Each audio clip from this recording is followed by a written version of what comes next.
मध्य प्रदेश के पूर्व मुख्यमंत्री और कांग्रेस के राज्यसभा सांसद दिग्विजय सिंह इंदौर पहुंचे। यहां पर एयरपोर्ट पर उन्होंने मीडिया से चर्चा के दौरान कई सवालों के जवाब दिए।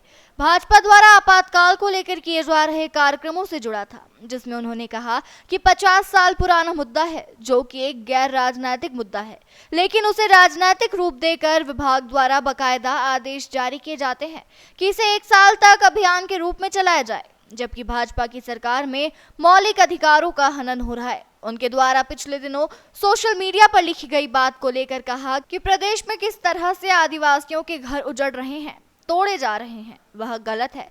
जबकि बरसात में किसी भी व्यक्ति का घर तोड़ना गलत है और इसके कई आदेश भी हैं। तो वहीं मातृभाषा को लेकर चल रहे महाराष्ट्र में विवाद को लेकर उन्होंने कहा कि मातृभाषा में पढ़ाई करना सभी का मौलिक अधिकार है और बच्चों के परिजन उन्हें जैसे चाहे वैसे पढ़ाएं। साथ ही 3 लैंग्वेज का फॉर्मूला है, उसमें सारी बातें शामिल हो जाती है।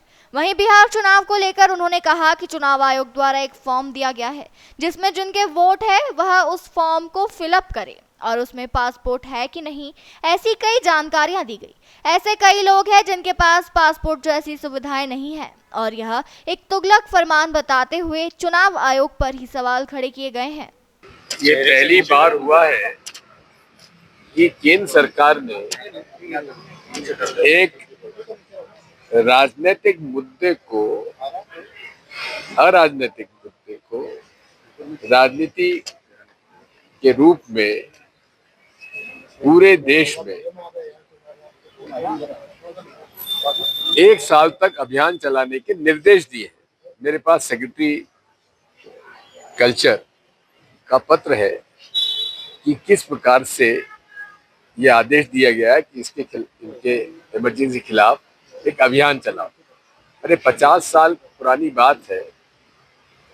अभी तो 11 साल आपके सरकार में जो अघोषित इमरजेंसी चली हुई है, लोग बाग गिरफ्तार हैं, चार्जशीट के बिना उनकी जमानत नहीं हो पा रही है।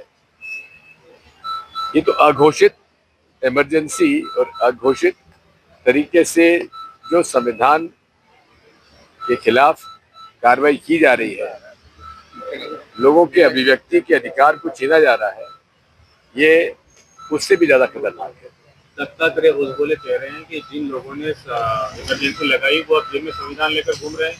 राहुल गांधी ने निशाना साधा। ये क्यों भूल जाते हैं, तत्कालीन सरसंचालक जी ने इमरजेंसी का समर्थन किया था, देवरस जी ने। तो राजनाथ सिंह जी ने एससीओ पर साइन करने से मना कर दिया, जो बैठक में इसमें आतंकवाद को लेकर। मुझे जानकारी नहीं, देखने की बिना मैं नहीं बोल सकता। वो मैं कल भी करा था आदिवासियों को लेकर, मध्य प्रदेश को लेकर विवाद का है। हाँ, बात ये है, प्रदेश में जिस प्रकार से आदिवासियों के साथ अन्याय किया जा रहा है, बरसात में उनके घर उजाड़े जा रहे हैं, ये अमानवीय है। इसकी हम घोर निंदा करते हैं और मांग करते हैं कि इसमें अनेक अदालत के आदेश भी है कि वर्षा के समय बरसात में किसी का घर ना गिराया जाए। सर, महाराष्ट्र में हिंदी को लेकर विवाद चल रहा है। बात यह है कि ये सारी बातें जो है, भाषा का सवाल जो है, हर व्यक्ति को अपने बच्चों को मातृभाषा में पढ़ाने का अधिकार है, लेकिन साथ में जो 3 लैंग्वेज फॉर्मूला है उसके बाद शामिल हो जाती है। बिहार चुनाव आने वाले, सर, किस तरह का परिदृश्य देखते हैं? तो प्रशांत किशोर की चुनाव में, देखिए, बिहार चुनाव में सबसे बड़ी बात यह है कि जो अभी माननीय चुनाव आयोग ने एक नया फॉर्म दिया है कि जिनके वोट हैं उनको भी ये प्रमाणित करना पड़ेगा उनका पासपोर्ट है कि नहीं है, और दुनिया भर का है। उसको हम लोगों ने हाईलाइट भी किया है, कांग्रेस पार्टी ने। अब आप बताइए, इंदौर में ऐसे कितने लोग होंगे जिनके पास पासपोर्ट होंगे? तो ये इस प्रकार के तुगलकी आदेश ईसीआई कर रही है, ये बहुत ही खतरनाक है। किशोर असर डालेंगे सर किसी पार्टी पे? देखते हैं। सर, कल सीएम के काफिले में जो गाड़ियां थी, उसमें 19 गाड़ियों में डीजल के बजाय पानी भर दिया था। वो धक्का लगाना पड़ा मुख्यमंत्री के काफिले में।